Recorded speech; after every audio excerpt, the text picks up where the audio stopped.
10টা নিয়ামতের কথা আমি আপনাদেরকে বলছি।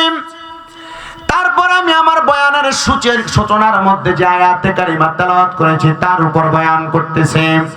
1 নাম্বার, আল্লাহর কোন বান্দা যদি আল্লাহ তাআলার প্রশংসা করে শুকরিয়া আদায় করে, আমার আল্লাহ তাআলা ওই বান্দার হায়াত বাড়ায় দেয়। জোরে বলেন সুবহানাল্লাহ।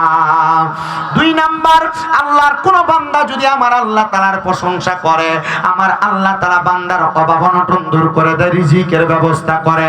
3 নাম্বার, বান্দার যদি কঠিন কোন রোগ বালা মুসিবত থাকে, আমার আল্লাহ তাআলা বান্দার কঠিন রোগ বালা মুসিবত দূর করে দেয়। 4 নাম্বার, বান্দা যদি কঠিন কোন বিপদের মধ্যে থাকে, আমার আল্লাহ তাআলা বান্দাকে বিপদ থেকে উদ্ধার করে দেয়।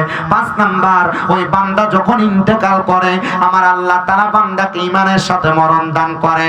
6 নাম্বার, ওই বান্দাকে যখন কবরের মধ্যে রাখা হয়, দুনিয়ার মানুষ দেখে বান্দার কবরের মধ্যে কোনো কিছু নাই, কিন্তু আমার আল্লাহ তাআলা 3 জন ফেরেশতার মাধ্যমে বান্দার কবরে জান্নাতে বিছানা বিছায়া দেয়।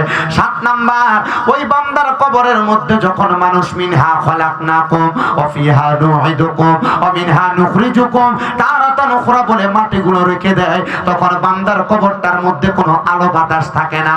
আর আমার আল্লাহ তাআলা ওই বান্দা দুনিয়াতে আল্লাহ তাআলা শুকরিয়া আদায় করার কারণে বান্দার চেহারার মধ্যে একটা নূরের আলো প্রজ্বলিত করে দেয়। বলেন সুবহানাল্লাহ।